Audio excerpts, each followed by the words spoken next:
Bonsoir à tous ceux et celles qui nous rejoignent sur 95.2, la radio Ici Maintenant, Paris de France, ici-maintenant.com pour nous écouter et nous regarder via Internet. Le magazine Santé, Spiritualité, tous les jours de la semaine, 17h30, 19h. Aujourd'hui où j'ai le plaisir d'accueillir Frédéric d'Hauterive. Frédéric, bonsoir à toi. Bonsoir Laurent, et puis bonsoir aux auditrices et aux auditeurs. Très heureux de t'accueillir dans le cadre de cette émission, Frédéric. Pour ceux et celles qui ne te connaissent pas encore, Frédéric, tu es sophrologue, en même temps astropsychologue karmique. Oui. L'occasion de pouvoir développer ce que tu entends par là, Oui. différentes associations qui te permettent d'accompagner ceux et celles qui viennent à toi et de leur permettre justement de se découvrir un peu plus sur qui ils sont et comment être, je dirais, plus en phase avec eux-mêmes. Tout à fait. Plus en paix, en harmonie, c'est ce qu'on rechercherait tous. Hein, Oui. Le bonheur. Oui. Alors, c'est quand le bonheur? C'est quand le bonheur, ouais. Quand on osera affronter d'abord ses souffrances et ses peurs. Ouais, vu comme ça, c'est pas marrant de bosser sur soi. Non, mais au début c'est difficile, mais après ça va être de plus en plus léger. Alors, qu'est-ce qui, pour ta part, forcément, t'a amené à travailler sur toi? En fait, ce qui m'a vraiment décidé de me regarder, de regarder les choses en face, c'est un événement qu'aujourd'hui, je vois avec ça avec beaucoup plus de recul. À l'époque, je l'ai vécu de manière très violente. J'ai vraiment failli mourir d'une grave pathologie, qui est toujours aujourd'hui une épée de Damoclès pour moi.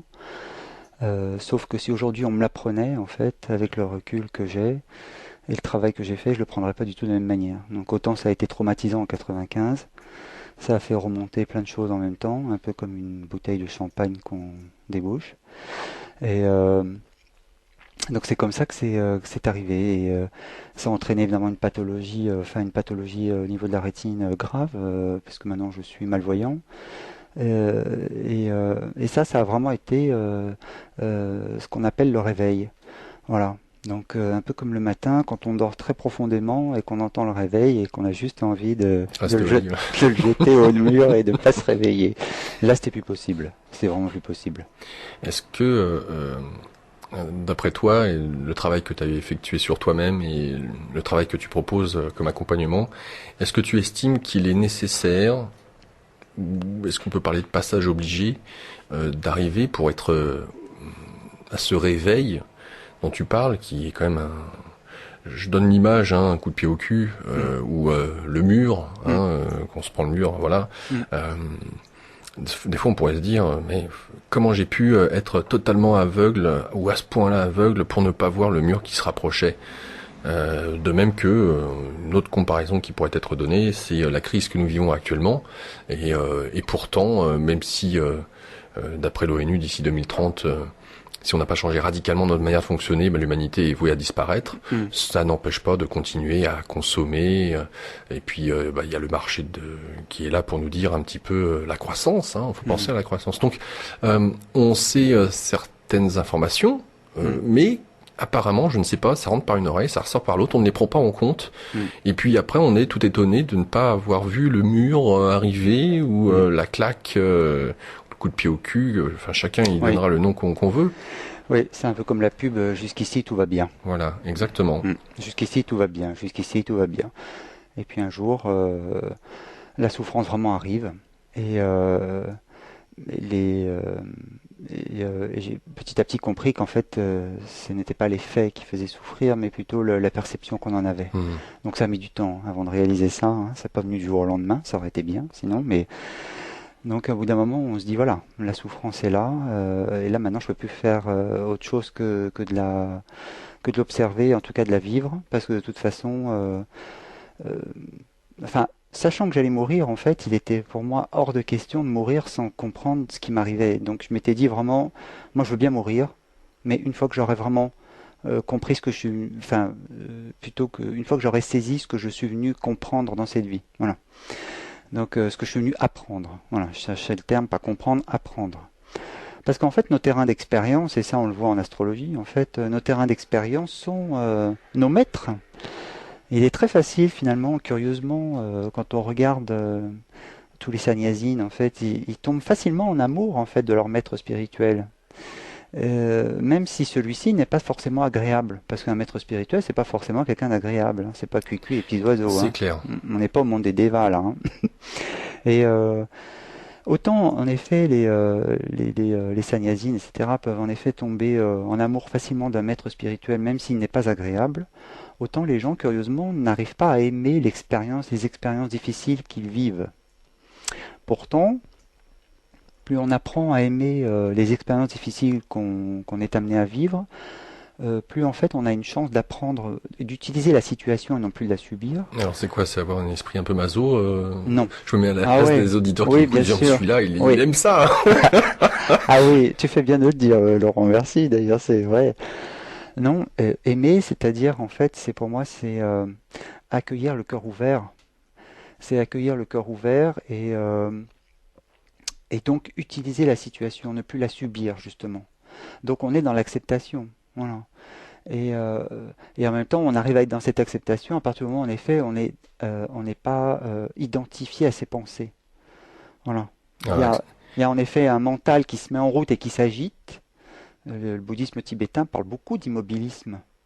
Quand on est centré, etc., en fait, on arrive à un moment donné à un état d'immobilité, d'immobilisme. En fait, l'être est immobile. Euh, Rien ne le met en mouvement. Il n'y a finalement que l'ego ou le mental qui se mettent en mouvement. Quelque chose arrive et à un moment donné, on ne sait pas pourquoi les choses se mettent en mouvement. Le but du jeu, c'est de retrouver cette immobilité, parce que dans cette immobilité, il y a le silence et dans cette immobilité, il y a ce silence et en même temps, il y a cet amour et dans cet amour, il y a cette paix. Voilà. quand tu parles d'acceptation, là aussi, hein, ça pourrait être pris à différents points de vue. Degré, oui. Est-ce que tu veux dire acceptation de ne rien faire? Et puisque tu parles d'immobilisme, là on pourrait aussi entendre derrière, bon ok, Ouais. accepter, baisser les bras et puis ne Non. rien faire, se laisser sur le bord de la route. Non, justement, c'est ce que je disais, ça n'est pas subir la situation. Donc l'immobilisme, c'est plus quelque chose d'intérieur. D'ailleurs, c'est un peu cette histoire de non agir en fait. On fait les choses. C'est pas qu'on les fait pas, évidemment. On va pas rester comme un légume planté là. Mais c'est plutôt l'idée que ça ne met pas en mouvement des pensées, ça ne met pas en mouvement le mental. Voilà. L'immobilité, en fait, c'est plus quelque chose d'intérieur. On peut être en mouvement à l'extérieur, faire des choses, mais à l'intérieur, en fait, il y a une grande tranquillité. Donc tout ça pour dire quoi? C'est finalement ce que moi je me suis rendu compte de ça, c'est que je me suis dit, je ne veux pas mourir sans apprendre de ce qui m'arrive. Une fois que j'aurai appris vraiment et compris la leçon, finalement, je me dis, oui, là, je serai en paix avec moi-même, je pourrai mourir. Parce que pour moi, c'est vraiment ce qui importait, c'était de mourir en paix. Voilà. Euh, Parce que je sais que dans la privée, de toute façon, nos souffrances psychologiques, en fait, perdurent. Enfin, un temps donné, mais perdurent quand même. Donc si on s'imagine qu'on est débarrassé de la patate chaude, faut pas trop rêver. Et en tous les cas, bon, pas de manière aussi intense, mais ça vit quand même, ça continue à vivre en soi. Donc en effet, l'acceptation, aimer en fait sa vie, aimer les événements, c'est simplement apprendre aussi à s'aimer soi-même, parce que on est créateur de nos vies, nos pensées créent les circonstances, et si on rejette les circonstances, si on n'aime pas l'expérience que l'on traverse, on rejette en même temps tout le processus qui nous a amené là. Voilà. Donc après, évidemment, il faut prendre en compte en effet le fait que 95% de nos choix, de nos décisions sont évidemment inconscientes. Et quand on sait qu'il ne reste plus que 5% de créativité et de choix conscients, évidemment, on ne s'étonnera pas par la suite, en effet, que on ne puisse pas apprécier finalement ce qui nous arrive parce qu'on a le sentiment qu'on ne l'a pas choisi. Ah ouais, alors justement, tu nous parles de responsabilité, donc resterait à définir des différentes expériences que tu as vécues qui t'ont amené ce revirement Mm. ou qui t'ont amené à envisager cette quête de Ouais. qui tu étais, Mm. hein. Qu'est-ce que je suis venu faire ici? Si c'est pour mourir demain, autant savoir vraiment Ouais. pourquoi, hein, qu'est-ce que je dois apprendre de ce qui se passe. Mm. Et puis de l'autre côté, on parlait de masochisme, à vouloir mettre le nez finalement dans ce que l'on est, et tu parles de l'identification. Mm. Si tu nous dis que 95% de nos choix se font d'une manière inconsciente finalement, via des déterminismes de conditionnement, de notre éducation, de notre culture, bah, alors qu'on se pense ou on se croit la plupart du temps, hein, rencontrer quelqu'un dans la rue et lui dire bah bien sûr que je suis libre. Mhm. Euh, Mhm. Qu'est-ce que ça amène au final d'aller à la rencontre de comment est-ce que je pourrais dire ça de ce qui Soi-même. oui tu parlais Mhm. de cette de mettre le nez un peu dans son caca, hein, Ouais. c'est ça. Ouais. Donc, Mhm. mais le caca en question, si j'entends tes propos, c'est pas tant le nôtre, puisque on parle de déterminisme à hauteur de 95%. Finalement, euh, il s'agit de découvrir, dans le sens d'enlever des plures d'oignons, Mhm. de découvrir qui l'on est en enlevant finalement toutes ces conditionnements, toutes Ouais. ces étiquettes qu'on a reçues, mais qui ne sont pas notre être, la manière dont ce dernier souhaiterait s'exprimer. Oui, c'est ça. Et la grande désillusion, la grande souffrance vient de rencontrer que ce que l'on croyait être soi n'est en fait que la projection de notre culture, de notre conditionnement, de nos parents, etc. Mhm. C'est un peu la douche froide finalement. C'est ça. C'est ça qui est. Tu soulèves quelque chose d'important, c'est que quand on commence vraiment à approfondir le travail sur soi, on se rend compte d'une chose, c'est qu'en effet, on a vécu un rêve éveillé. Ça paraît très bizarre. Moi, ça m'a vraiment percuté.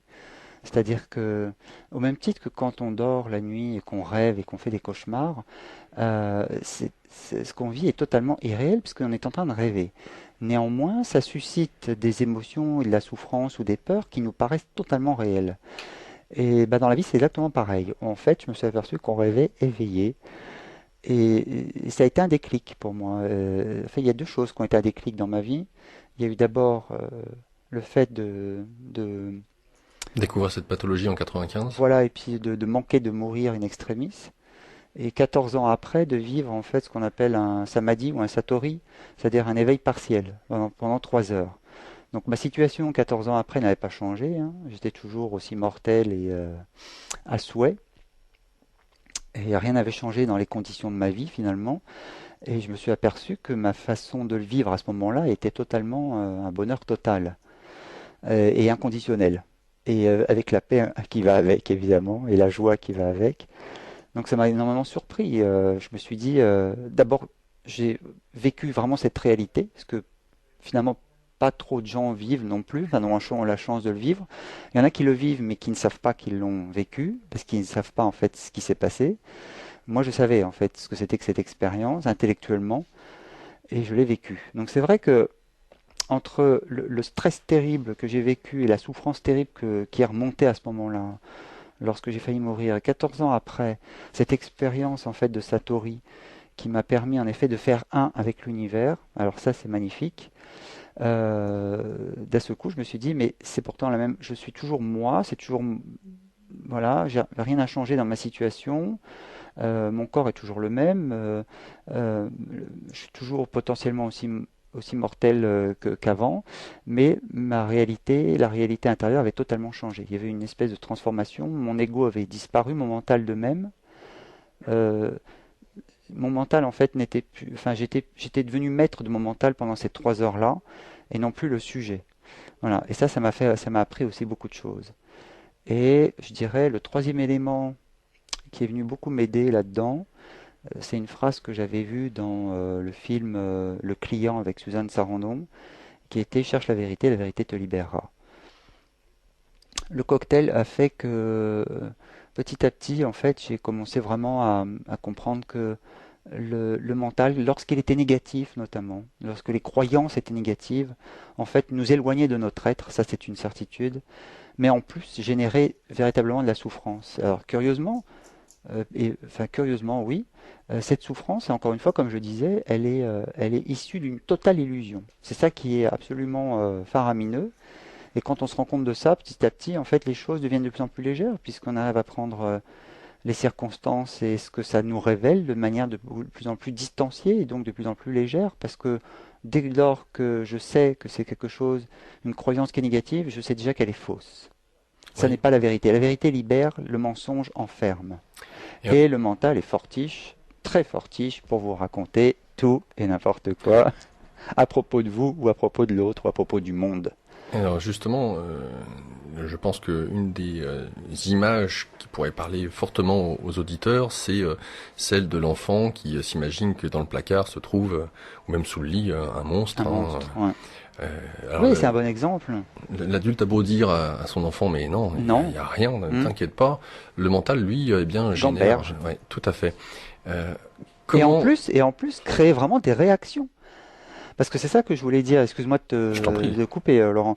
Mais c'est ça que je voulais dire, c'est que quand on est dans la réaction, c'est ça que j'ai compris aussi dans mon observation personnelle et mon cheminement personnel, et c'est d'ailleurs aussi ça qui fait que j'aide beaucoup les gens maintenant en relation thérapeutique, euh, c'est que dès lors qu'on est dans la réaction, en fait, c'est un conditionnement qui refait surface.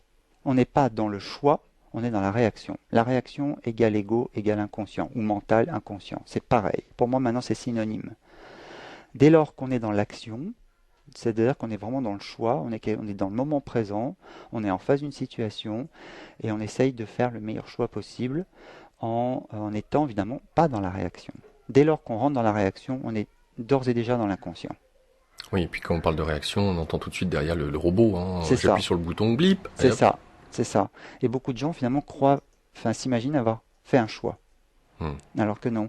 Et pour reprendre l'exemple que tu donnais par rapport à cet enfant, en effet, qui s'imagine avoir un gros loup-garou sous son lit, euh, ça induit, en fait, la pensée induit des tas de réactions derrière.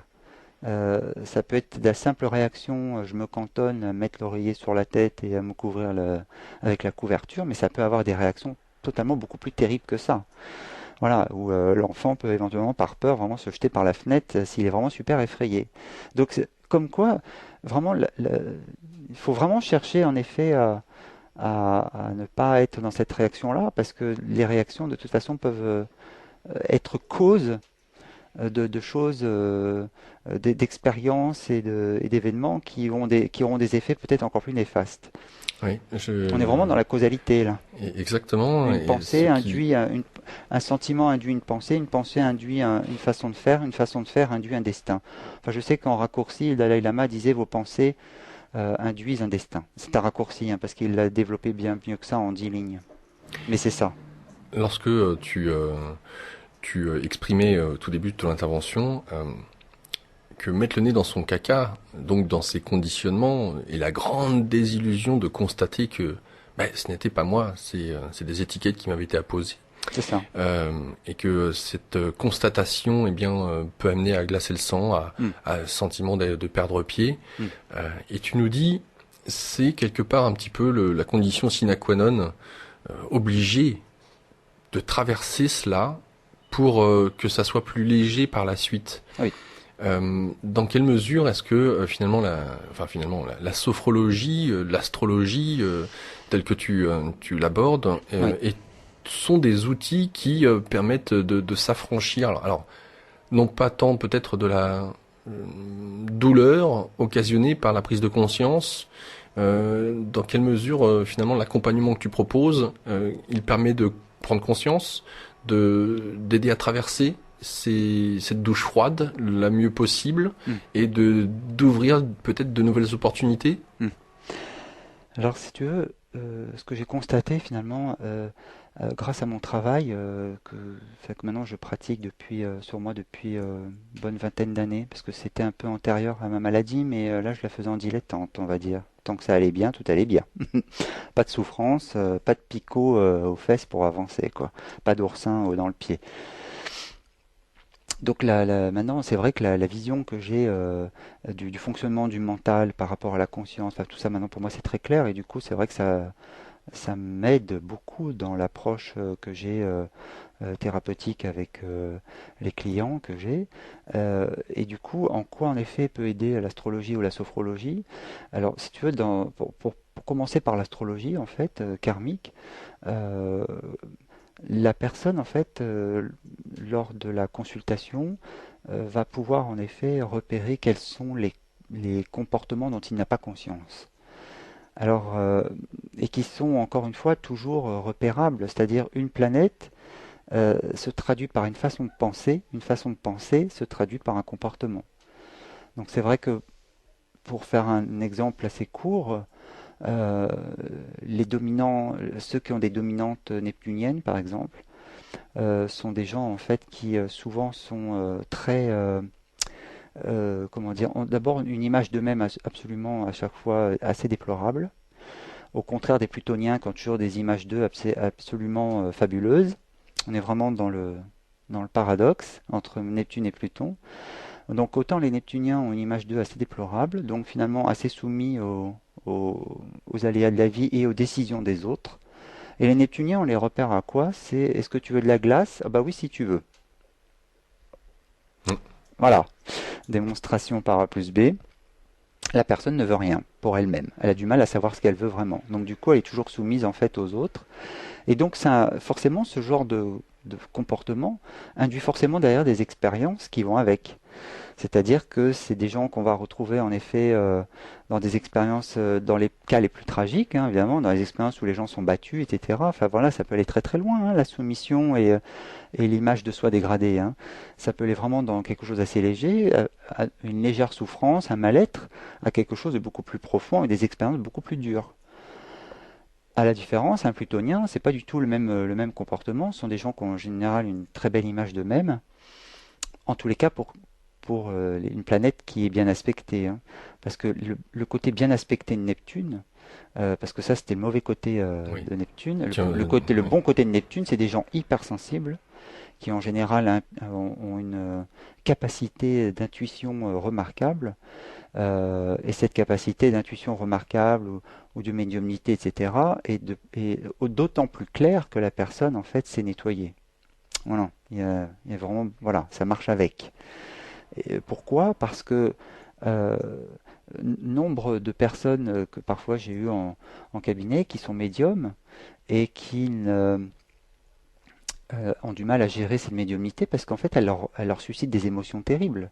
Parce que quand ils perçoivent des choses des gens des lieux habités, bien souvent les entités en fait n'ont pas du tout de filtre pour annoncer les choses. Et ça, faut arriver à le gérer. Ça, on en revient toujours au même. C'est toujours pareil. Donc plus le médium arrive en fait finalement à faire un travail sur lui, à être au clair avec ses émotions et avec son mental, plus en fait ses perceptions seront de plus en plus fortes et de plus en plus transparentes, je dirais claires. Voilà, ça c'est pour le bon côté neptunien. Donc on retrouve en fait aussi beaucoup avec les neptuniens des thérapeutes, des psychothérapeutes, mais aussi des gens qui vont avoir le sens de l'accueil. Enfin voilà, c'est parce que c'est une ouverture. Enfin Neptune c'est l'ouverture en général sur le plan psychologique et spirituel. Donc les gens en effet qui s'ouvrent, c'est s'ouvrir aussi à soi, donc à son mental, à ses émotions, et c'est d'être dans l'acceptation et dans l'accueil. Alors que Donc, Pluton, donc le et donc, côté négatif. donc le Pluton, en fait, Pluton donne des gens en fait très ambitieux. En général, c'est pas ceux-là hein, que je vois dans mon cabinet parce que pour cela, ça roule. Il y a absolument, voilà. En général, il n'y a pas trop de souffrance. Après, s'il y en a, c'est pour d'autres raisons. C'est parce que bien souvent, la manipulation avec Pluton va de pair. Voilà. Donc, mais tant que ça roule dans leur monde et qu'ils trouvent toujours des Neptuniens pour obéir à leurs ordres, il n'y a pas de souci. Tout marche bien à chaque bourreau sa victime et inversement. Donc le côté en effet, voilà, positif de Pluton, c'est en effet il y a des talents associés, bien souvent. Il y a des grands talents associés, des grandes facultés associées aux grandes ambitions. C'est des gens très instinctifs sur un plan psychologique, ils savent exactement quoi dire à la personne. Ils savent très bien deviner instinctivement ce que la personne attend qu'on lui dise, et du coup ils savent et du coup ils vont le faire. Ils ont quand même pas mal, oui, d'intuition à l'image des Neptuniens pour le coup. Oui, je dirais c'est plus de l'instinct. Hmm. Ils savent exactement ce qu'on a envie d'entendre. D'accord, Donc c'est de la manip. d'accord. Voilà. Et pourquoi la manip? Parce que tout simplement parce que ce sont des gens qui ont peur. Ce sont des grands stressés, un peu comme les scorpions, parce que la planète du scorpion c'est Pluton. Et en fait, ce sont des gens qui vivent avec des peurs absolument enfin, très très grandes en fait. Il y a des limites fantasmagoriques. Et pour essayer de combler cette peur, en fait, il y a une tentative de contrôle de l'environnement. Donc la manipulation, c'est pour ça qu'ils manipulent, parce qu'en fait ils tentent de contrôler pour que ça ne suscite pas chez eux des émotions. D'accord, donc c'est pas un loup-garou C'est sous le lit, c'est un dragon. c'est pas une très grande tranquillité, mais tant qu'ils arrivent à compenser ça par une réussite professionnelle très ambitieuse, encore une fois, du coup, pour eux, tout semble aller. C'est vrai que le côté négatif de Pluton, quand Pluton est problématique dans le thème, bien souvent, on rencontre des gens qui finalement ont rêvé à des grandes carrières, mais ne les ont pas faites par peur de se casser la figure. Parce que plus l'ambition est forte, plus l'envie d'être parfait, c'est Pluton aussi, c'est un terme de Pluton aussi dans le langage des gens. Je veux être parfait. Ça, vous avez affaire à un plutonien. Voilà. Quand on entend ça, donc être perfectionniste au niveau du boulot, oui. On peut avoir aussi affaire à un plutonien. Mais ce qui va différencier l'un de l'autre, c'est que l'un, en fait, va très bien comprendre qu'on peut être perfectionniste sans faire une identification, un copier-coller entre ce qu'on veut faire et ce qu'on veut être. Voilà. Autant, en effet, on peut pousser notre art au bord de la perfection, autant soi-même, qu'est-ce que c'est qu'être parfait? Je ne comprends pas, je vois pas la définition, il faudra qu'on me la donne un jour, mais je ne l'ai pas trouvée. Et, euh, et donc, quand Pluton est problématique dans le thème, il y a souvent les gens en fait ont eu des ambitions très fortes, mais ne les ont pas en fait assouvies. Donc du coup, là pour le coup, ça génère de la souffrance. Oui, frustration à fond la caisse. Voilà. Lorsque il s'agit donc de venir te voir, dans quelle mesure est-ce que finalement tu te sers de l'astrologie, et puis là on parle d'astrologie karmique, ce que tu viens de nous mettre en perspective avec l'astrologie selon les dominantes planétaires, reste de l'astrologie, mais pas tant karmique. Mm. C'est une manière déjà de décrire un peu la personnalité. La lecture est déjà karmique là que j'en donne. Ah d'accord, ok. Oui, parce que le karma, euh, je vais donner la définition de ce que c'est que le karma hein, pour moi. Le karma, on dit que c'est une loi de cause à effet. Voilà. Donc, encore une fois, on revient toujours aux mêmes choses, système de pensée, système de croyance, qui vont induire en effet des actes, qui vont induire des conséquences. Donc ça, pour moi, c'est le karma. Et quand en effet j'explique le thème, je l'explique sous cet angle-là. Du coup, c'est simple, mais c'est du karma. C'est de la loi de cause à effet. Voilà, je jette un caillou dans la mare, ça fait des ondes ou des vagues. Ça dépend de la taille du caillou. Et, euh, et là, pour le thème astral, c'est la même chose en fait. Voilà, c'est pour ça qu'on a vraiment des archétypes comme les plutoniens et neptuniens et les uraniens, qui eux sont par exemple les grands fortiches du claquage de porte. Ils veulent arriver tout seuls, ils veulent se débrouiller tout seuls, et sont toujours un esprit qui est contre. Voilà. Autant il y a la norme, les contre-normes sont les uraniens. Voilà. Tout ce qui est hors norme est forcément uranien. Voilà. Et du coup, ça c'est bien pour faire avancer le schmilblick sur un plan de la société. Ça l'est beaucoup moins dans les relations. C'est beaucoup plus sportif. On retrouve plein d'uraniens assez seuls parce qu'en fait, ils ont du mal à gérer la relation. Voilà. Et souvent, on entend dire des uraniens quand ils ont par exemple un conflit dans le cadre d'une relation, quand il s'agit en effet d'éventuellement d'exprimer des regrets ou des choses comme ça, en fait, bien souvent, ils vont refuser ça parce qu'ils vont avoir l'impression d'être hypocrites. Mhm. Ils ont besoin d'être entiers, de se sentir entiers, et en faisant ça, ils ont l'impression de ne plus l'être. Oui. Donc voilà, et tout ça pour dire quoi? Tout ça pour dire que la perspective d'explication du thème se base essentiellement sur une façon de penser, entraîne en effet des événements et entraîne des conséquences. Et du coup, une planète correspond à un registre de pensée. Alors, il est vrai que l'astrologie est un art hein, considéré comme tel. Alors entre les différentes planètes, leur prédominance ou leur maison natale, Oui, là où elles se trouvent dans le oui, thème, oui, les maisons en question, oui, qui aussi symbolisent des domaines bien spécifiques oui, de nos vies, absolument. euh, l'ascendant, la queue du dragon, enfin tous ces différents éléments à prendre en considération font que ce qui est considéré comme étant un bon astrologue, c'est celui qui va savoir combiner tous ces différents éléments en fonction de sa sensibilité, bien évidemment, de son intuition, certainement aussi, et de la personne lorsqu'elle l'a en face d'elle, ce qui est certainement plus facile aussi, puisque le corps, le physique d'une personne dégage certains traits caractéristiques qui seront à prendre en considération, je pense. Ouais. Euh, comment est-ce que ça se passe, puisque si l'astrologue que tu es a pour but déjà de mettre en perspective certaines zones d'ombre, certaines zones cachées que l'individu ne souhaite pas voir, on peut imaginer facilement que un des arguments qui reviendrait régulièrement, c'est ah non, ça c'est pas moi ça. Non, ça c'est pas, je me reconnais pas là-dedans. J'ai jamais eu le cas de figure. Non, bah non. Non? Je le dis avec grande simplicité, mais non. Non, c'est pas possible. Enfin, quand on appréhende bien un thème, on peut pas se planter. J'avais eu, par exemple, le cas d'une femme qui était venue en cabinet parce que ça faisait, je crois, une trentaine d'années qu'elle était passée dans les sièges de tous les psychothérapeutes, psychanalystes, et j'en passais des meilleurs sans que personne ne mette le doigt dessus, sur le problème réel, et que personne n'arrive vraiment à le résoudre non plus. Et, euh, j'ai repéré sur le thème immédiatement en fait un don artistique. Vénus étant en maison 2 pour les explications de texte, avec en effet un nœud sud en maison 5. Donc le nœud sud, c'est en effet le climat psychologique de la vie, enfin d'une ou des vies antérieures, mais en tout cas c'est le climat qui en résulte, c'est ça qui est important, c'est le climat psychologique et le terrain d'expérience. La maison 5 étant la créativité, il y a beaucoup d'artistes avec un nœud sud ou un nœud nord en maison 5. Euh, Parce qu'il y a l'idée, en effet, quand on est sur l'axe 5-11, en fait, de prolonger en fait l'image de soi dans le monde. Voilà, c'est pour ça. Donc la maison 5 étant associée au lion, le cinquième signe du zodiaque, et le lion par excellence sont des gens qui aiment bien briller. Voilà. Et je dis pas ça du tout de manière péjorative, hein. Ça peut être tout à fait louable.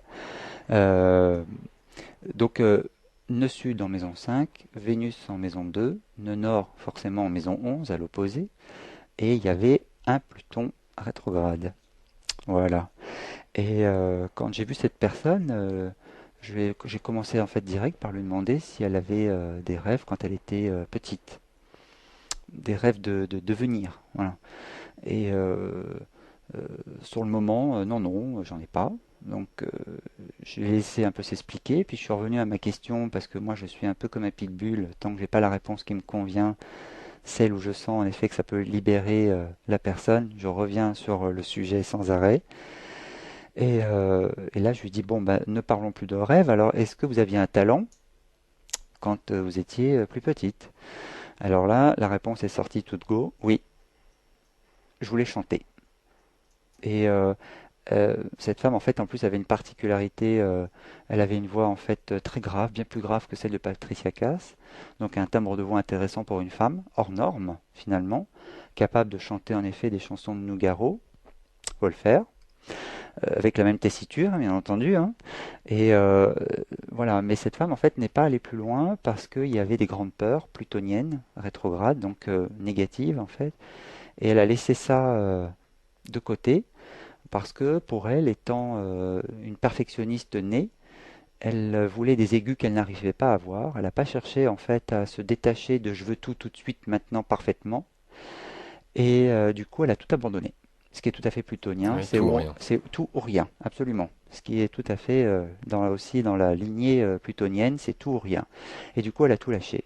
C'était une femme très intelligente qui avait commencé à faire HEC, donc qui avait vraiment des capacités énormes. Là, on retrouve bien le côté plutonien. Je vais simplement expliquer que dans une vie antérieure, en fait, elle s'était pris pour son don artistique. En fait, elle avait cru que ça venait du moi.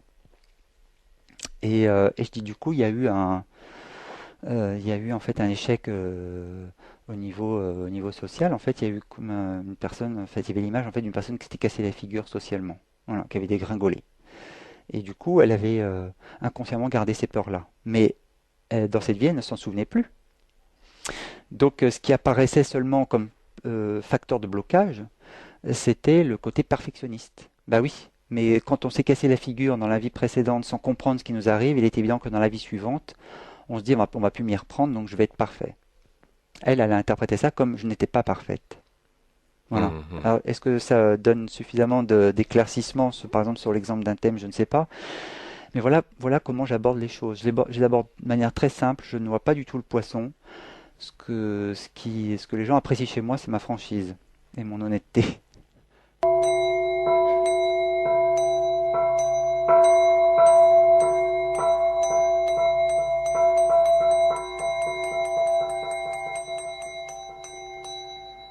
Notre invité aujourd'hui, Frédéric d'Hauterive. Je vous rappelle que Frédéric est sophrologue. Il est astrologue karmique. Vous souhaitez en savoir plus, c'est deux numéros de téléphone, un numéro de fixe, le 01 71 75 61 95, 01 71 75 61 95. Le numéro de portable, le 07 81 50 22 70, 07 81 50 22 70. L'email de Frédéric, Frédéric d'Hauterive, @free.fr. Frédéric, c'est avec un K. D'Hauterive, D pour le d'Hauterive, hein, H-A-U-T-E-R-I-V-E. Donc Frédéric d'Hauterive, tout attaché en un mot, @free.fr. Le site internet de Frédéric, www.chemindéveil, tout attaché sans accent.com. www.chemindéveil.com.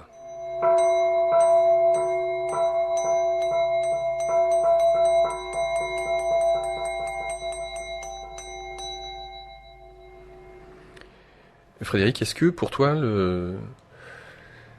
l'astrologue ou l'astrologie en tout cas est le premier élément qui est important pour recevoir ou aborder peut-être le plus rapidement possible quelqu'un qui vient te voir? Ou est-ce qu'on t'en fait forcément part parce qu'on sait que tu es astrologue et qu'on vient aussi et surtout pour ça? Tu m'excuseras, Laurent. Non, t'as pas compris la question. Non, voilà. À savoir si on vient te voir pour le sophrologue, sans savoir ou avoir connaissance que tu es aussi astrologue, ou des personnes qui, parce qu'ils ont entendu le bouche à oreille, estiment que tu es super bon sophrologue, j'ai réglé tel ou tel problème, et par contre, il est aussi astrologue. Ah bon, il est astrologue? Mais moi, j'y crois pas à l'astrologie. Donc, mais pourtant, on vient te voir parce que le oui-dire aurait pu... Oui, c'est le cas, pour les deux. D'accord, bon. Pour les deux. Après... Voilà, hein, faut garder une grande dose d'humilité, hein. C'est vrai que l'astrologie ou la sophrologie peuvent marcher pour certaines personnes et parler pour certaines personnes. Pour les autres, ça va être l'ostéopathie ou l'hypnose. Voilà, c'est pour ça qu'il y a plusieurs thérapeutes, parce qu'il y a plusieurs façons de reconnecter la personne à son âme ou à son être. Et c'est ça pour moi, finalement, le but. C'est que la personne soit reconnectée à son être, et c'est vrai que pour moi c'est l'essentiel. Si la personne arrive à reconnecter ça une fois, elle peut le reconnecter deux fois, et elle peut refaire le chemin toute seule si elle y arrive. En tout cas, moi je me contente pas dans mon métier d'astrologue et de sophrologue d'être que sophrologue ou astrologue. Ce que je suis dépasse de beaucoup le cadre en fait de mon apprentissage, de ce que j'ai appris en tous les cas. Et pour moi ça me tient à cœur. C'est vraiment voilà. Et après voilà, c'est encore une fois, je le disais, c'est vrai que je suis quelqu'un de très franc et très honnête dans mes consultations. Ça ne veut pas dire pour autant comment dire, c'est cassant. C'est pas du tout ça. On peut être très franc et très honnête tout en étant empreint de bienveillance. Je tâche toujours d'être empreint de bienveillance. Mais néanmoins, la bienveillance n'empêche pas la franchise et l'honnêteté, et réciproquement d'ailleurs. Et donc, ce qui est important à préciser dans le travail de l'astrologie, c'est que, en fait, quand on me téléphone, hormis en effet le bouche à oreille, quand on me téléphone, par exemple suite au passage de l'émission, bien souvent la personne en fait me présente son problème. Enfin, moi je lui demande de me présenter son problème. Et en fonction de la façon dont elle le présente et de la nature du problème, en fait, je l'oriente plus en sophrologie ou en astrologie. Parce que du coup, il y a des problèmes qui vont pouvoir être traités de manière astrologique, parce que du coup, là, il va y avoir simplement besoin d'une confirmation de quelque chose ou d'une explication de texte sur quelque chose que la personne n'arrive pas à comprendre, mais ça ne suscite pas pour autant des grandes souffrances. Et puis parfois, voilà, ça va se diriger beaucoup plus en sophrologie parce que là, il y a une vraie souffrance et du coup, il faut travailler dessus. Voilà. Donc c'est vrai qu'en astrologie, bien souvent, les explications de texte, c'est-à-dire l'information, parce que c'est de l'information, hein. On informe la personne sur la manière dont elle fonctionne profondément et on tente en effet de révéler en fait comment la personne fonctionne, y compris inconsciemment. Donc parfois l'information en effet va suffire à la personne à avoir un déclic. Et ce déclic, ça va être vraiment pour elle la prise de conscience. Elle va comprendre en effet comment, à partir de cet élément, en fait, elle a agencé en effet les circonstances de sa vie ou les relations aux autres. Et ça va lui suffire. Et puis parfois, l'information n'est pas suffisante. C'est-à-dire que sur un plan intellectuel, la personne comprend parfaitement, mais il n'y a pas le déclic. Donc parfois, on peut basculer en sophrologie parce que du coup, on va pouvoir aborder un problème précis qu'on aborde aussi en astrologie, hein, mais parce que moi j'aime bien la précision, je suis vierge et du coup j'adore ça. Donc du coup, même si la personne me présente un problème précis au téléphone pour une consultation en astrologie et que moi j'y réponds de manière très précise et concise aussi, l'information pour certains ne suffit pas. Il y a une grande compréhension intellectuelle, mais il y a prise de conscience. Voilà. Donc du coup, ce qui va permettre la prise de conscience, parfois ça peut être en effet la sophrologie. Voilà. Euh, pour ce qui est de l'astrologie, Oui, ouais, je réfléchis réfléchis. à la manière dont je vais poser la question parce qu'il est en rapport avec l'inconscient. Oui, C'est-à-dire que on vient te voir parce que je constate, ou ça peut être de la curiosité, mais on part de ce postulat, je constate que dans ma vie j'ai des schémas répétitifs. Je ne comprends pas pourquoi j'ai des schémas voilà, répétitifs, voilà. ou je suis sur une voie, on va dire, exemple d'avoir un travail alimentaire, de ne pas se plaire dans ce travail, mais à défaut parce que je ne sais pas ce qui pourrait m'intéresser d'autre, Mhm. Oui. changer de voie, voilà, ce genre de choses. Ça implique, si je n'ai pas conscience de pourquoi je suis toujours dans les mêmes schémas, pourquoi est-ce que je suis dans un travail sans à même de me dire mais qu'est-ce qui me ferait réellement plaisir, ne pas savoir ses besoins, ne pas pouvoir répondre à ses besoins, en fait c'est ça le truc.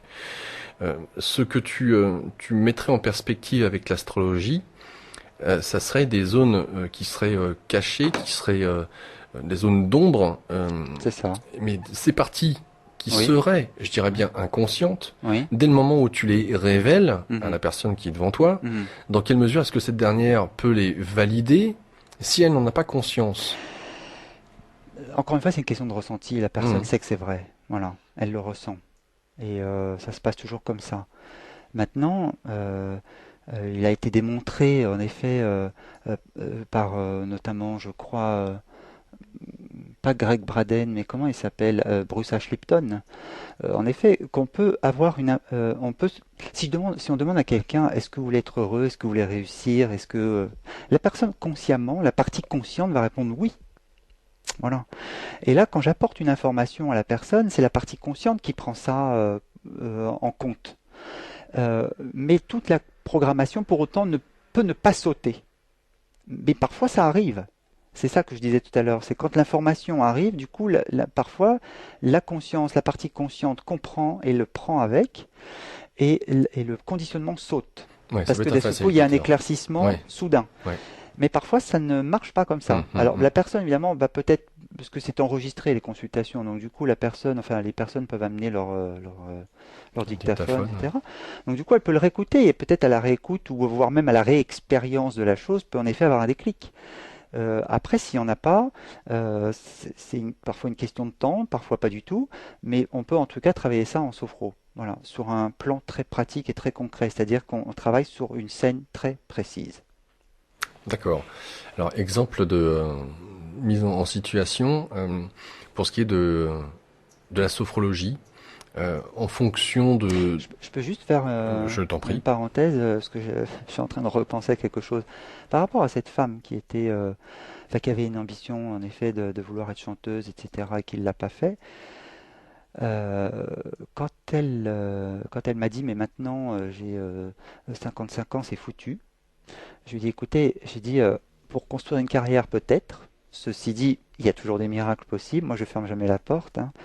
Je dis ce qui est important parce qu'elle me dit mais quand on fait un travail sur soi, elle dit moi je suis beaucoup soucieuse de ça, et elle dit, mais en quoi le travail, en quoi cette carrière de chanteuse potentielle que j'aurais pu avoir, en fait, aurait été favorable finalement à ma vie spirituelle. Je dis, vous savez, je dis, chaque terrain d'expérience est un terrain d'apprentissage. Et l'important, c'est de toujours apprendre. Donc, je dis là, en l'occurrence, le fait de chanter vous permettait simplement de retrouver le moment présent et d'être dans le plaisir. C'est Vénus. Parce que les qualités de chanteur ou artistique, c'est toujours Vénus. Parfois Neptune aussi, mais en association avec Vénus. Et j'ai dit, c'était simplement pour vous la possibilité d'être dans le moment présent en chantant. C'était votre façon à vous de vous réunifier avec votre âme. J'ai dit, vous pouvez pas faire deux choses en même temps en chantant. Vous pouvez pas penser aux factures et chanter, c'est pas possible. Donc c'était aussi une façon aussi Ouais, nourrir son âme. d'aborder vos émotions et de les vivre vraiment pleinement. Et donc, en étant dans la notion de plaisir, Vénus, vous lâchiez petit à petit toutes les fantasmagories liées à Pluton. Voilà, avec les peurs et le besoin de perfection, etc. Donc j'ai dit, tâchez, même si vous n'en faites pas une profession, tâchez en effet de pouvoir développer cette notion de plaisir, ce besoin, c'est vraiment pour vous important. Voilà. Et ça, pour le coup, elle l'a pris vraiment en compte. Donc pas besoin de sophro là dans ce cas présent. Par la suite, on s'est revus parce que c'était lourd. Il y avait quand même, elle Ouais, avait quand même, 50 et elle avait quelques. quand même, bah oui. Donc derrière, il y avait quand même pas mal de choses qui n'avaient pas été réglées. Donc euh, c'était quand même important d'avoir d'autres suivis en consultation, du coup en sophrologie, pour pouvoir en effet essayer de renforcer, euh, en tous les cas de déconstruire quelque chose qui avait été construit sous un mauvais angle. Hmm. Euh, Voilà. dans quelles circonstances tu estimes que la sophrologie serait le premier outil que tu utiliserais? Euh, Quand il y a vraiment des souffrances aiguës, genre, ben, quand il y a vraiment des gens en fait qui ont... j'ai le cas par exemple d'une femme, je vais en citer plusieurs, hein. Et après je vais sortir du cas de la sophrologie, je vais expliquer pourquoi. Euh, j'ai le cas par exemple d'une femme qui était enseignante euh, en, en université, je crois, quelque chose comme ça. Toujours, peu importe en fait. Mais si c'était lycée, université, je sais plus. Enseignante dans tous les cas. Elle m'a dit au téléphone que plus les années passaient, plus en fait elle commençait vraiment en fait à avoir peur d'aller enseigner. Parce que elle me disait que elle ne supportait pas l'idée d'avoir un trou de mémoire. Et elle ne supportait pas l'idée non plus de ne pas avoir les réponses à tout. Et donc ça, je me suis dit, c'est pas en astro qu'on va pouvoir résoudre ça. Parce que du coup, c'est quelque chose qui est lié à une circonstance très précise. Et ça n'est pas quelque chose finalement qui est beaucoup plus global ou beaucoup plus large. C'est pas une question large, c'est vraiment un problème très pointu. Je me suis dit, ça, on va le prendre en sophro. Et du coup, je l'ai vu en sophro et du coup, on a travaillé là-dessus. Il s'est avéré qu'en fait, elle avait découvert au cours des séances que finalement, ce qu'elle redoutait le plus, c'était pas le fait d'avoir un trou de mémoire ou de ne pas avoir la réponse, et c'était le fait d'avoir peur du rejet. Voilà. Donc ça a permis de mettre en lumière ça. Et, euh, et du coup, à travers des expériences de vécu liées directement en fait à ce qui se passait sur les lieux de son travail, on a repris en fait des scènes euh, réellement vécues pour pouvoir en fait, en effet, arriver à les transformer. ok. Et du coup, la personne, en fait, petit à petit, est arrivée à se libérer de cette souffrance qui était due en effet au rejet. Elle a compris que ce n'était pas les autres qui la rejetaient, mais c'était un processus dans lequel elle vivait elle-même. Donc elle a eu une grande prise de conscience là-dessus. Est-ce que, alors, peut-être avant d'avancer plus, est-ce que tu peux nous dire ce Oui. qu'est la sophrologie? Ah oui, bonne question. C'est vrai. La sophrologie, en fait, c'est euh, alors selon moi, alors au début, elle a été en fait mise au point par Caicedo dans les années 60, qui était un neuropsychiatre. Il avait rapporté en fait de Oui, l'Extrême-Orient oui. des Méditation techniques d'Inde. de méditation, voilà, qu'il a occidentalisé pour pouvoir en effet permettre aux gens de pas s'ennuyer. Parce que les occidentaux, faut les faire un peu bouger, sinon ils s'ennuient. Sinon ils ont l'impression qu'il se passe rien. La sophrologie, pour moi, maintenant avec le recul, c'est une façon de reconnecter la personne à son être via la sensorialité. Voilà, c'est très important. Et c'est-à-dire qu'on va stimuler, on va tenter notamment par l'aspect de la relaxation, on va remettre en fait la personne dans ses pompes et dans ses sensations. Voilà, et ça c'est important. C'est important parce que les sensations sont un pont vers la conscience. Est-ce que ça va? Alors oui, tout à fait. T'en as d'autres? Oui, oui, exactement. Et on va développer ça parce que Oui, c'est extrêmement important à mon sens. oui, Euh, Développer les sensations, ou en tout cas l'écoute des sensations, la conscience des sensations, oui. puisque tu dis que les sensations sont un pont vers la conscience. euh, Qu'est-ce que ça veut dire? Est-ce que ça veut dire que nous n'avons pas conscience des sensations que nous avons au cours d'une journée, qui traversent notre corps, qui se manifestent? Ben non, parce qu'en bien souvent on est beaucoup plus, j'allais dire, embrigadé par le mental. Les pensées, les pensées, les pensées. Et moi je vois bien à quel point les gens extrêmement cérébraux, intellectuels, mentaux, pour résumer, ont du mal en fait à être dans ces sensations-là. Beaucoup de mal. Et du coup, Quand tu veux dire être mal, c'est-à-dire être mal à être dans ces sensations, c'est-à-dire ils les perçoivent pas. ils perçoivent pas les sensations. Non, ils ont Dans, beaucoup de mal. dans certaines parties du corps en particulier ou une généralité? D'une manière générale, et parfois ça peut avoir des plus grandes répercussions plus ou moins fortes, mais en tous les cas, les sensations, le mental est suffisamment prédominant pour leur couper cette sensation-là. Donc du coup, arriver, c'est comme en fait, comme quand on apprend à méditer, et c'est vrai qu'au début, il y en a qui n'ont pas la perception de leur corps, vraiment. Et du coup, c'est tout un chemin. Et ben, en sophro, c'est pareil. Donc, du coup, on va pas pouvoir spécialement aborder le problème de fond tout de suite de manière frontale. Il va falloir que la personne fasse quelques petites séances pour pouvoir, en effet, euh, comment dire, petit à petit réintégrer son corps et ses sensations surtout. C'est très important pour le suite du processus de guérison. D'accord, réintégrer son corps, carrément. Oui, oui, oui, c'est important au niveau sensation, hein. Ouais. Hmm.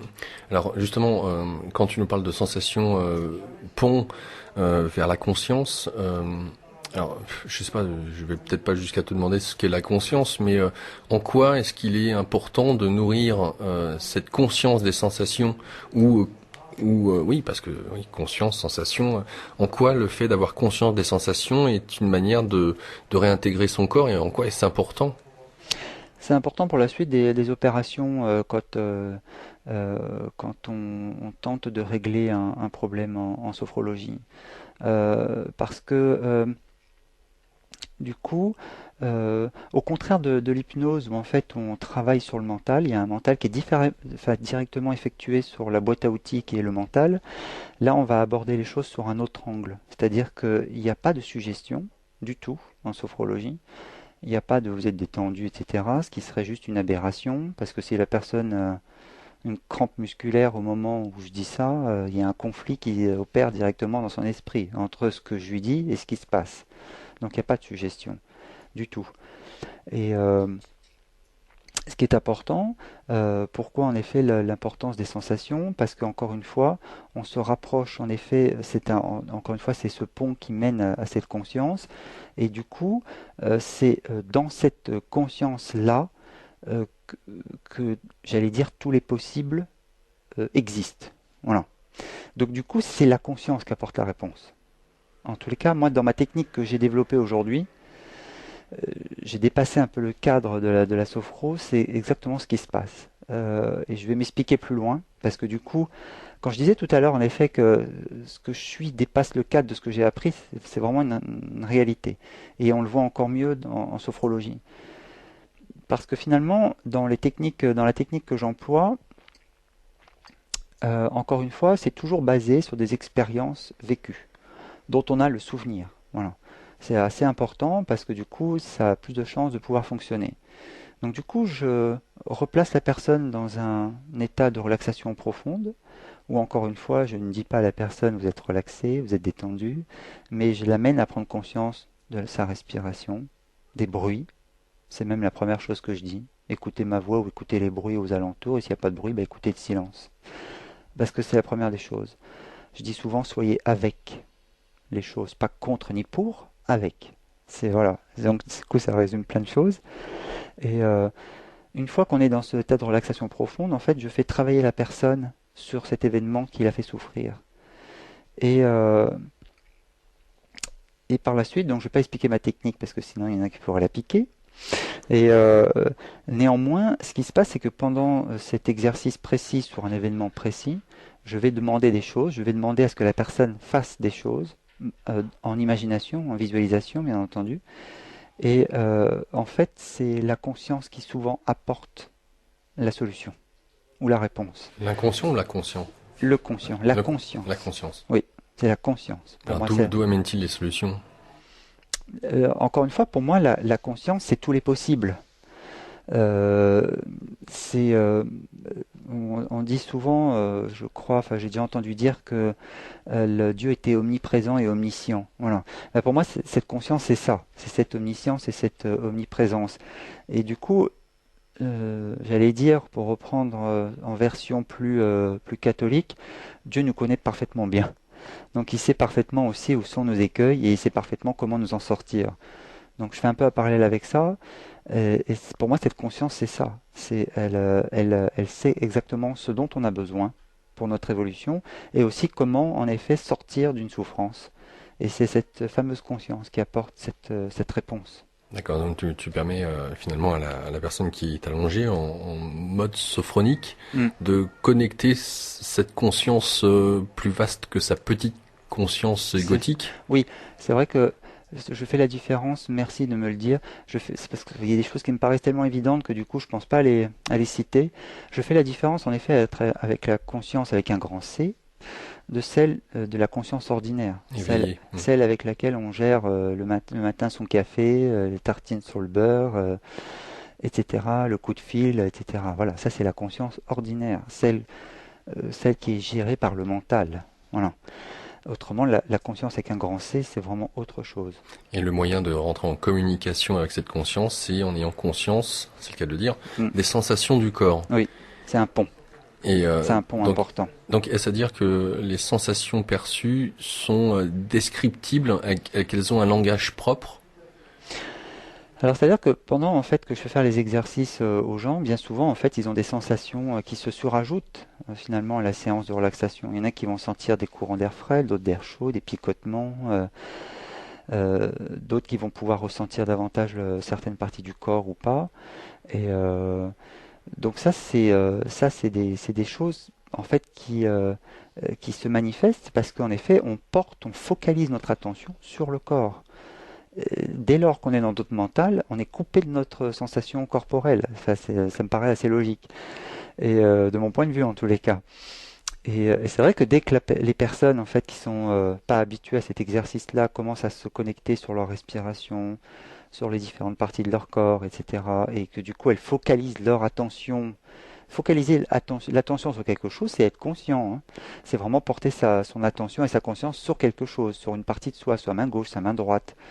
Et du coup, plus cette attention est, j'allais dire, pointue, plus les sensations qui vont en découler au niveau du corps vont être sensibles. C'est une question de sensibilité, de perception. Voilà.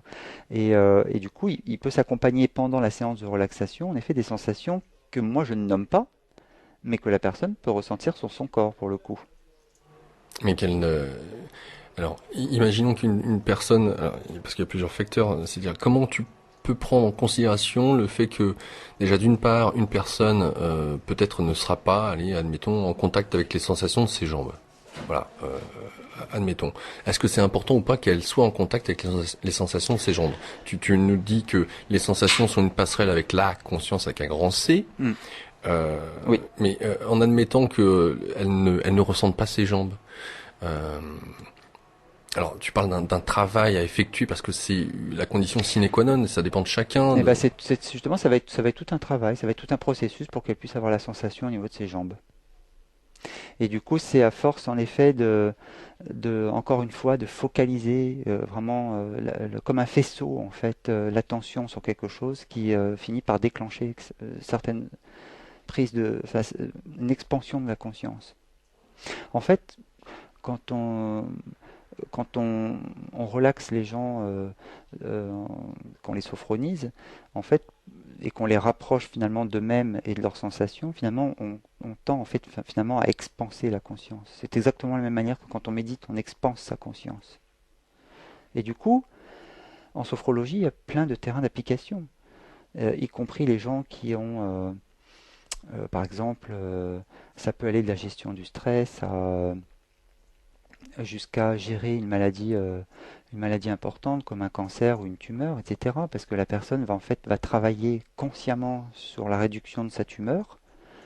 Et parfois, il peut y avoir au sein même de ce travail qu'on a élaboré ensemble, avec un protocole de visualisation, etc. Et au bout de la deuxième ou troisième séance, il peut se passer des choses pendant ce protocole-là qui n'ont rien à voir avec le protocole qu'on a décidé, mais que pour le coup, la conscience y rajoute quelque chose. C'est là où c'est intéressant. Et c'est pas tant ta conscience, c'est la conscience de celui qui a allongé Oui, c'est la qui conscience rajoute. c'est la conscience de la personne qui rajoute quelque chose. Je le sais parce que pour l'avoir vécu personnellement pendant ma formation. Je vais raconter une histoire parce que Ah du oui, coup c'est allons-y gaiement, intéressant. ouais. Enfin, j'espère. Euh, Pendant ma formation, finalement, ma formatrice m'avait demandé si, enfin, elle avait demandé aussi aux autres élèves si on avait des peurs récurrentes, précises, très fortes. Sur le moment, je n'ai pas eu spécialement d'idée. Puis finalement, m'est venue l'idée du dentiste parce que j'étais terrorisé par le dentiste depuis tout petit. Pour la bonne raison que quand j'étais petit, j'allais tout seul chez le dentiste. En fait, dès que je disais aïe, le dentiste me collait une baffe. Oui, et moi je disais rien parce qu'en bon neptunien, je trouvais ça normal. Voilà. Et en même temps, comme j'avais la même chose à la maison, finalement, je voyais pas trop. C'est pareil. Ça me paraissait logique. Voilà. Et comme j'étais un bon neptunien, bah, finalement, je me laissais faire. Donc j'ai subi. Et tant et si bien que petit à petit, il y avait vraiment un vrai traumatisme. Parce que d'abord, je ne savais plus quand est-ce que j'avais mal ou pas mal. J'arrivais plus vraiment à me situer dans la douleur. Parce qu'à chaque fois qu'il me disait une colline baffe, non, t'as pas mal, c'est faux. Je savais plus où me situer. Puis en même temps, il y a le traumatisme d'être tapé, quoi, enfin d'être baffé, quoi. Donc, elle m'a fait faire cette séance de sophro. Et elle m'a fait visualiser en fait une séance de dentiste en étant totalement relaxé, détendu. Voilà. Et donc mise en situation par visualisation. Donc ça c'est simple. Donc enfin en première phase de la sophronisation, la méthode de relaxation pour rentrer un peu dans ses baskets, pour être un peu centré sur soi. Et ensuite mise en situation au niveau de la visualisation où je me voyais en effet allongé sur le fauteuil, le dentiste en train de faire le pire du pire de ce que je redoute, La fraise. une Ah dévitalisation. oui, oui. Voilà.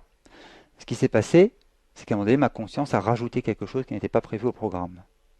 Je me suis retrouvé en fait bien sur le fauteuil allongé, le dentiste est en train de me triturer, j'étais détendu, et à un moment donné, en fait, un mouton est apparu sur mes jambes. Alors mon mental a dit qu'est-ce qu'il vient foutre là, celui-là? C'est pas ce qu'elle est en train de dire, la sophrologue, ma formatrice, donc il faut le dégager d'ici. Et d'un seul coup, ma conscience m'a dit non, ça fait partie de l'expérience. Et le mouton a sa raison d'être. J'ai jamais su pourquoi, mais c'est pas très important d'intellectualiser ça. Mais d'un seul coup, j'ai compris qu'il fallait pas que je l'enlève ce mouton, il fallait pas que je me mette contre. Voilà, donc je l'ai pris avec. Et sur le moment, quand je suis ressorti de la séance, j'ai expliqué ce qui s'était passé à la sophrologue. Elle me dit, bah, le mouton, moi je comprends pas ce qu'il venait faire là, mais il a forcément son importance. C'est forcément une image de guérison quelque part. Si la conscience te l'a mis là, c'est que fallait que ça soit là à ce moment-là. En ressortant de la séance, j'ai pas eu l'impression d'avoir été un miraculé de quoi que ce soit. Rien pour moi n'avait changé en Bah oui, bah apparence. oui. Sauf que 15 jours après, en effet, j'ai eu une dévitalisation à faire et que là, j'ai vu la différence. Voilà. Donc ça a vraiment porté ses fruits. C'est que du coup, j'ai su gérer la situation avec un grand calme. Et d'ailleurs, à l'époque, mon chirurgien dentiste l'a remarqué.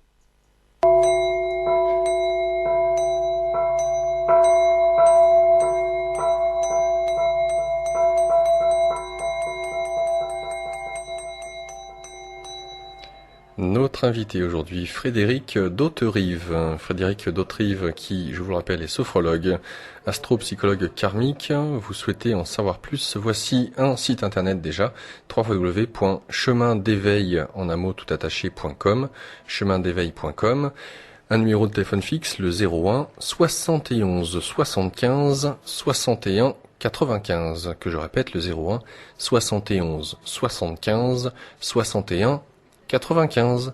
Le portable, le 07 81 50 22 70. 07 81 50 22 70. L'email frédéric.dauterive@free.fr, Frédéric Dauterive tout attaché en un mot, Frédéric avec un K, Dauterive DHAUTERIVE, frédéric.dauterive@free.fr.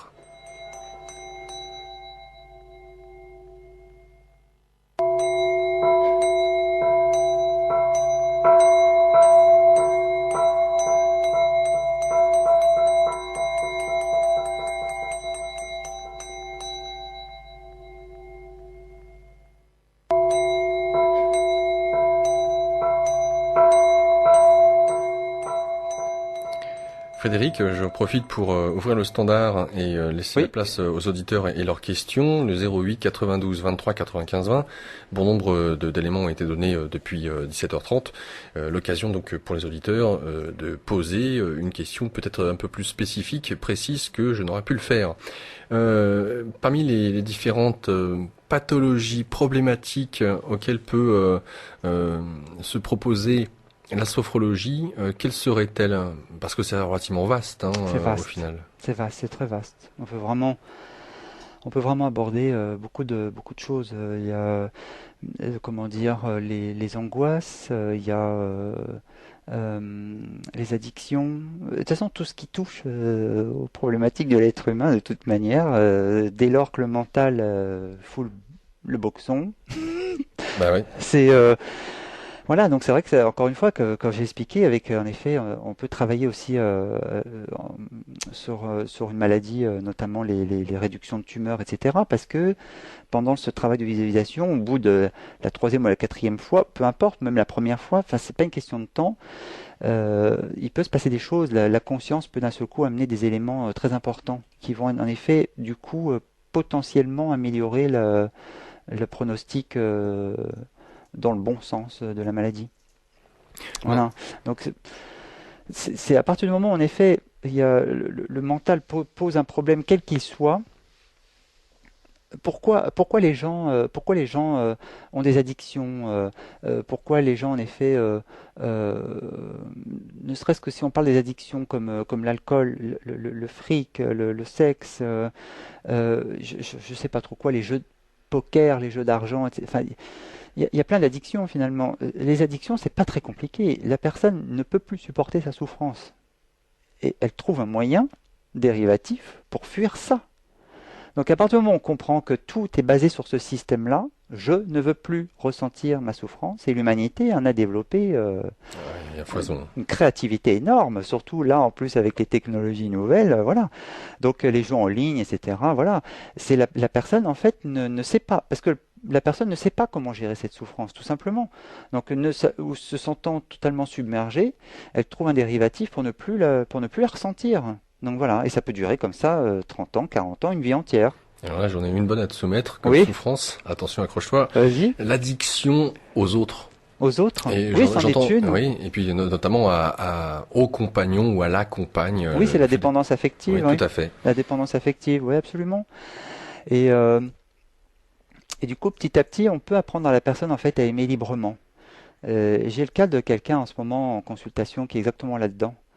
Et petit à petit, je l'amène en fait à force de réinterrogation, parce que je fais beaucoup travailler aussi les gens sur un plan du questionnement. Ça m'a beaucoup aidé, moi, à force de re-questionner mon mental. Comme je disais au début de l'émission, comme le mental raconte tout et n'importe quoi, surtout quand c'est négatif. Du coup, j'ai appris à remettre en question ce que les croyances finalement du mental et les certitudes qui vont avec. Et du coup, j'aide beaucoup le fait les gens à les faire progresser là-dessus. Et finalement, parfois, même en conversation, même avant une séance de sophro proprement parlée, la personne trouve la vérité et se libère. J'ai déjà eu le cas. C'est ça qui est assez magique. J'ai, j'ai vraiment, c'est pour ça que je ne cesse de répéter que ce que j'ai appris pour moi n'a plus vraiment d'importance, et c'est plutôt ce que je suis et ce que j'ai appris par moi-même qui est plus important que mes formations. Pourquoi je dis ça? Parce que c'est vrai que quand on reprend la phrase cherche la vérité te libérera, et la vérité vient toujours, comment dire, de la conscience. C'est elle qui informe en effet de cette vérité. La vérité, ce n'est pas le mental qui peut la générer. Parce que si c'était le cas, on serait déjà libéré sans même avoir fait de travail. Il n'y aurait pas de souci. On trouverait aussitôt le pendant de la vérité et du coup on serait libéré automatiquement et systématiquement. Donc on n'accumulerait pas. Et donc je fais travailler les gens là-dessus. Il y a un questionnaire d'ailleurs que je donne souvent en sophrologie avant même que les gens viennent en cabinet. Je leur envoie par mail ou par courrier s'ils n'ont pas de mail, qui déjà en fait va préparer la séance. Et c'est des questions très ciblées, justement, qui vont permettre à la personne de déjà d'y répondre et donc de faire déjà un premier travail d'état des lieux. Et ensuite, moi, je pose le complément des questions déjà d'ores et déjà au cabinet. J'ai ça et en parallèle, j'ai cette autre méthode qui m'est personnelle et que je l'ai eu en visualisation. C'est un peu compliqué à expliquer, mais c'est vrai que cette méthode, justement, dont je veux pas dire Le principe. le principe, parce que il y a plein de gens enfin plein d'autres thérapeutes qui s'empresseraient de prendre le système voilà. Et, euh, et comme c'est quelque chose qu'ils peut-être ne savent pas faire, ferait un peu n'importe quoi en plus.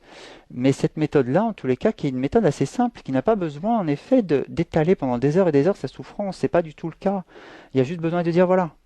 J'ai notamment pour les cas de viol et des cas de phobie, elle fonctionne parfaitement bien, alors que c'est super violent comme expérience. Enfin, en tout cas, la perception de la personne qu'elle en a eue est très violent. Et bien souvent, cette méthode, en fait, s'avère très efficace. Elle est courte, elle peut être courte, elle peut se passer en une séance, comme elle peut se passer aussi en 2 séances ou 3 séances, mais en général, au bout de 2 ou 3 séances, c'est terminé. La personne a toujours le souvenir de son expérience, je ne l'ai pas anesthésiée, mais sa perception a totalement changé.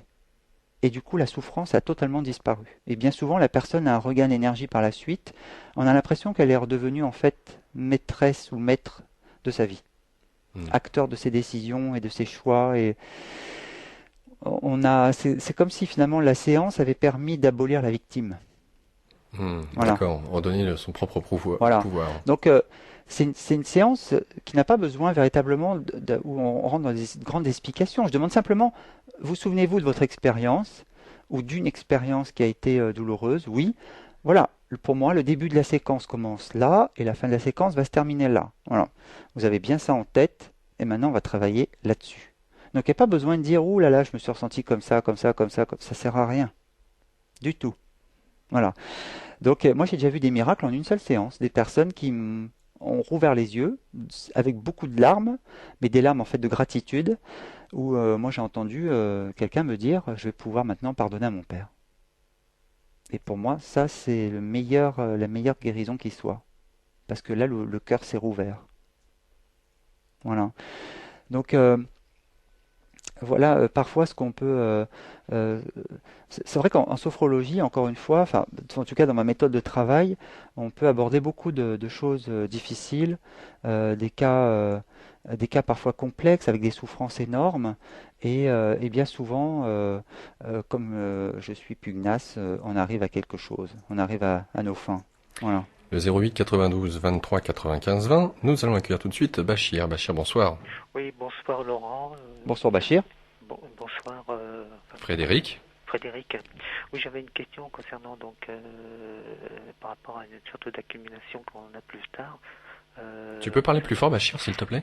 Oui, une question concernant des éléments que l'on a, qui partent très jeunes, par exemple une inquiétude ou une colère que l'on a très jeune, mais qui peut être alimenté, enfin qui peut être formaté, c'est-à-dire que c'est comme une plante, enfin une chaîne qui grandit, quoi, comme quelque chose qui grandit, et qui après plus tard peut devenir plus sévère. Enfin, est-ce qu'il n'y aurait pas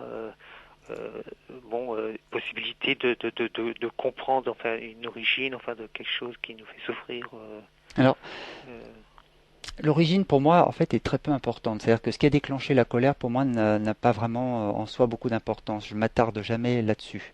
Qui a dit quoi, qui a fait quoi, qui n'a pas dit, qui aurait dû. Tout ça, moi, je m'attarde pas dessus. Ce que je sais, c'est qu'au niveau des colères, c'est que bien souvent, il y a des attentes, en fait, des très grandes attentes qui sont derrière. Et bien souvent, la première question que je pose à la personne quand il y a eu des grosses colères comme ça, c'est qu'est-ce que vous avez attendu que vous n'avez même pas pu exprimer?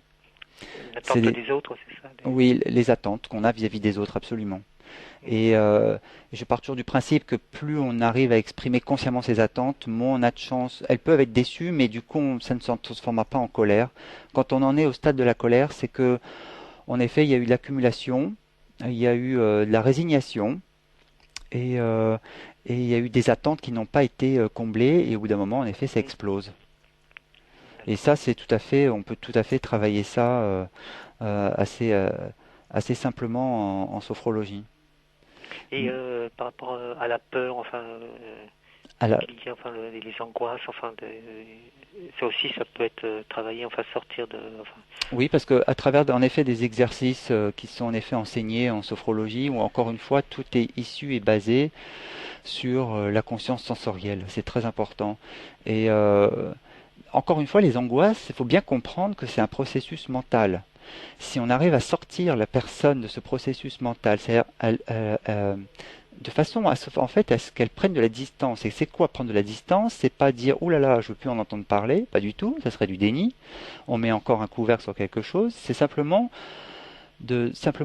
d'observer le fait que c'est un mouvement mental qui se met en route et auquel on n'est pas identifié. C'est simplement, tiens, mon mental est en train d'angoisser, alors que la personne qui serait plus identifiée dirait, oh, j'angoisse. Voilà. C'est totalement oui, différent. Et du coup, la sophrologie permet en effet de prendre cette distance. C'est-à-dire que, ah tiens, il y a de l'angoisse qui pointe.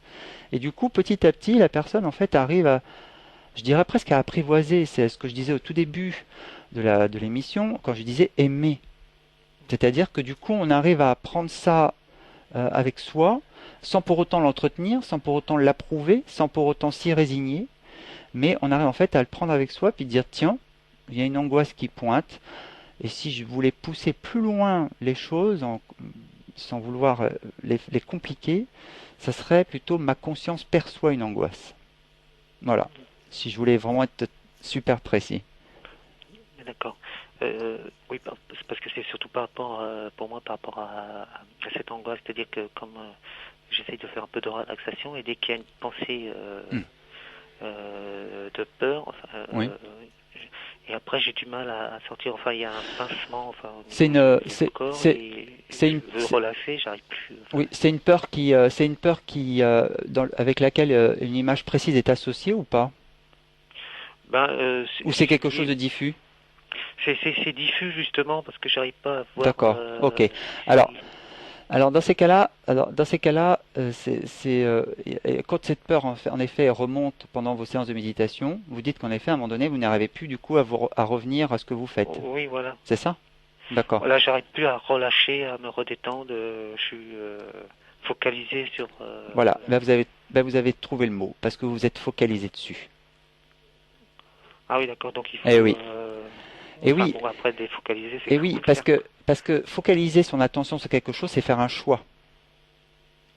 Et en fait, vous avez le choix de focaliser votre attention ailleurs. Là, vous vivez les choses comme si vous n'aviez pas le choix de focaliser votre attention ailleurs. C'est-à-dire que la peur surgit et vous pensez qu'en fait, vous êtes juste envahi par ça et vous ne pouvez pas vous en défaire. En tout cas, vous ne pouvez plus vous en défaire au point de ne plus pouvoir poursuivre la méditation ou en tous les cas, la méditation est entachée par la peur. Parce que il y a sûrement dans le fonctionnement l'idée que comme vous êtes focalisé sur cette peur, vous pensez qu'en fait il n'est plus possible de pouvoir s'en défaire. Et, oui, voilà. c'est Après, exact. ce pincement corporel, quoi, qui. Et pour arriver à la dépasser en méditation, finalement, il faudrait faire exactement comme quand vous observez des nuages dans le ciel ou quand vous observez le ressac de la mer. Vous n'êtes pas là à pousser les vagues ou à les tirer. Et bah, c'est exactement la même chose pour la peur. Du même que vous n'êtes pas là pour pousser les nuages ou les retenir, de même vous n'êtes pas là pour tirer les vagues ou les repousser. C'est bien une question de focaliser son attention ailleurs. Je dis souvent en consultation, si vous voulez pas que quelque chose perdure, ne le nourrissez pas. Là, si la peur elle est nourrie, c'est parce qu'en effet vous y faites attention. Quand on accorde de l'attention à quelque chose, on nourrit ce à quoi on accorde de l'attention. Donc là, dans l'exercice de méditation, quand vous êtes en méditation et qu'il y a la peur qui ressurgit, tout simplement, reconcentrez-vous sur la respiration. C'est aussi simple que ça, ou simplement ce que vous pouvez entendre à l'extérieur de vous. Soyez avec autre chose. D'accord, oui. Voilà. Ok. Je vous remercie pour. J'espère que ça a répondu à vos. Oui, de toute façon, enfin, je sais qu'il y a un travail à faire, bon, de défocaliser, quoi. C'est ça ce qui. Parce que j'avais essayé justement de cette méthode-là, mais c'était plus fort que moi. Enfin, j'arrive pas à Voilà. focaliser, quoi. La croyance, c'est plus fort que vous. Ça, c'est le mental qui tente de vous en persuader. Ah, d'accord. Ben oui. Eh oui. Vous voyez, le mental, en fait, est capable de... Vous savez, quand on dit l'expression, quand on veut tuer son chien, on dit qu'il a la rage. Ça veut dire ce que ça veut dire. Ça veut dire que le mental, par rapport à une croyance ou à une décision ou à un choix, il est capable d'argumenter, mais alors, un millier d'idées. Et comme il est capable aussi d'argumenter totalement le contraire la seconde d'après. C'est les paradoxes avec lesquels on vit, mais c'est comme ça. Et il est capable de tout argumenter, tout et son contraire. C'est-à-dire que il peut faire volte-face, il peut défendre une idée, et puis la seconde d'après défendre exactement le contraire de ce qu'il vient de prôner. C'est la particularité du mental. Donc quand vous me dites c'est plus fort que moi, ça c'est le mental qui tente de vous convaincre que c'est vrai. Mais ça n'est pas vrai. Il est un peu pervers alors ce mental. Alors. Il argumente. Il argumente et plus vous croyez ces argumentations, plus vous êtes susceptible d'être piégé par ces argumentations. Voilà. Donc, quand vous dites c'est plus fort que moi, réessayez la prochaine fois quand vous faites une méditation. Laissez la peur pour ce qu'elle est, observez-la sans la nier, mais ne la rejetez pas. La nier, d'accord. Ah bah non, surtout pas, parce que la nier, c'est lui accorder de l'importance. C'est notre façon de lui accorder de l'importance et de l'énergie. Simplement, reconcentrez-vous sur votre respiration. Et reconcentrez-vous s'il y a du bruit, autour de vous, écoutez le bruit, écoutez votre respiration, observez le bruit, observez votre respiration. Et mettez-y une détermination. D'accord. Voilà. Je vous remercie. Je vous en prie. Bonne soirée, Bachir. Merci, bonne soirée à vous. Au revoir. Merci, au revoir. 08 92 23 95 20, mais à mon avis, on n'aura pas d'autres auditeurs. Le dernier, Philippe, bonsoir. Bonsoir Laurent, bonsoir Frédéric. Bonsoir Philippe. Je suis diabétique. Ça m'est tombé sur les yeux. Oui. Et je n'accepte pas cette situation. Ça peut se travailler. On rencontre ça tout le temps. Enfin, vous n'êtes pas une exception dans le phénomène. Ah oui, non, mais bon, je fais alors, je vous entends parler de la respiration, de la détente, etc. Bon, je fais ça communément tous les jours. Oui. Et ce qui me gêne, c'est que je vois mal, donc je peux pas lire, et ça me met en colère que ça dure. Ben oui. Bon, alors est-ce que par vos méthodes, on peut faire quelque chose? Tout à fait. C'est toujours, on a affaire toujours au système du mental qui, lui, fait blocage pour des diverses raisons. Et si on lui demande de les justifier, il les justifiera. Et donc, le tout, c'est d'arriver en effet à détricoter la raison pour laquelle vous n'acceptez pas. Et à force, en effet, de remettre en question les raisons pour lesquelles vous n'acceptez pas, finalement, on aboutit à quelque chose où on arrive à un sentiment de libération. Et du coup, vous pouvez, en effet, après, pour le coup, mieux vivre cette situation. C'est le fait de refuser une situation, de ne pas accepter une situation, c'est vieux comme le monde. C'est vrai pour ce que vous avez, et ça a été vrai pour ce que j'ai eu, c'est vrai pour n'importe quelle situation, pour n'importe quelle personne. C'est un travail en fait de détricotage tout simplement qui permet à la personne de pouvoir en effet accepter les choses telles qu'elles sont. Voilà. Ouais. Et accepter les choses telles qu'elles sont et les conséquences. moi aussi, j'ai été très frustré et je continue à, aujourd'hui, finalement, à ne plus pouvoir. J'étais frustré de ne plus pouvoir lire et aujourd'hui, en effet, j'ai de la grande difficulté pour lire. Mais en parallèle à ça, j'ai développé un tel plaisir de simplement être et vivre que du coup, la frustration n'a plus sa raison d'être. Ah bon, parce que vous êtes aussi malvoyant. Oui, je l'ai précisé en début d'émission. Oui, je n'ai Ah, qu'un. ah bon, je vous ai pourtant écouté, mais là, je n'ai pas retenu. Parce J'ai que, l'œil droit qui est dans la cécité totale et j'ai l'œil gauche qui est à 2/10. oh là, ouais. Voilà. Donc je connais bien le problème, je connais bien le sujet, mais si tu veux, si vous voulez, pardon, d'une Bah manière, oui, bah, d'une manière plus globale, si vous voulez, c'est que le refus, ne pas vouloir accepter n'est pas quelque chose qui est original en soi, dans le sens où c'est quelque chose, encore une fois, qui depuis que l'être humain est sur Terre est aussi vieux que ça, parce que tout le monde passe par là. Le refus, oui. tout le monde passe par là. Il y a des situations que les personnes refusent et ça les fait souffrir, ça engendre une grande souffrance. Oui, et ce qui me met le plus en colère, c'est que j'ai appris qu'il y a 2 ans que j'étais embouté. Et que j'ai été embouté, bon, on m'a libéré, entre guillemets, mais j'ai toujours cet emboutement qui m'est resté sur l'estomac.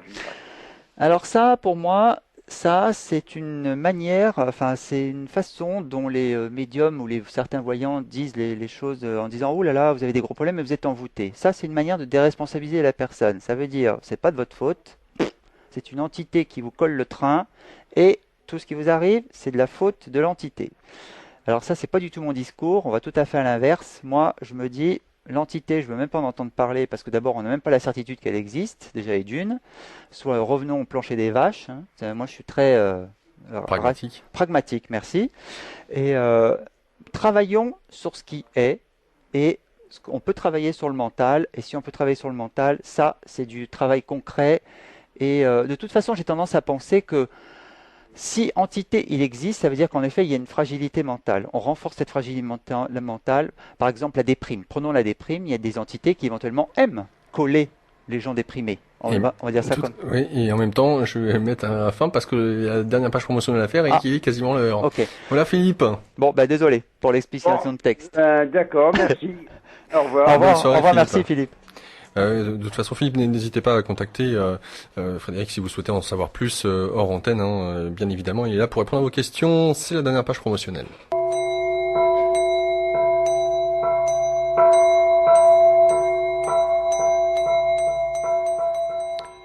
Avec nous ce soir, Frédéric Dauterive. Je vous rappelle que Frédéric est sophrologue, astrologue, psychologue karmique. Téléphone pour en savoir plus, le fixe, le 01 71 75 61 95. 01 71 75 61 95. Le portable, le 07 81 50 22 70.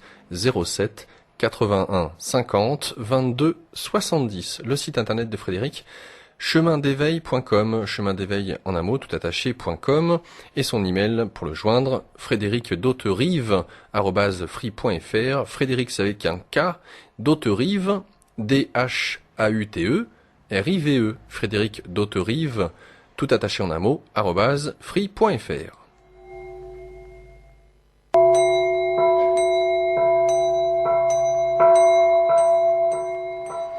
Frédéric, un grand merci pour cette émission très riche tout du long d'ailleurs. Merci à toi aussi, Laurent, pour avoir posé des tas de questions sur lesquelles j'adore à chaque fois rebondir. Enfin, c'est un vrai bonheur. Bah écoute, comme ça on se fait plaisir tous les deux, c'est déjà bien au moins.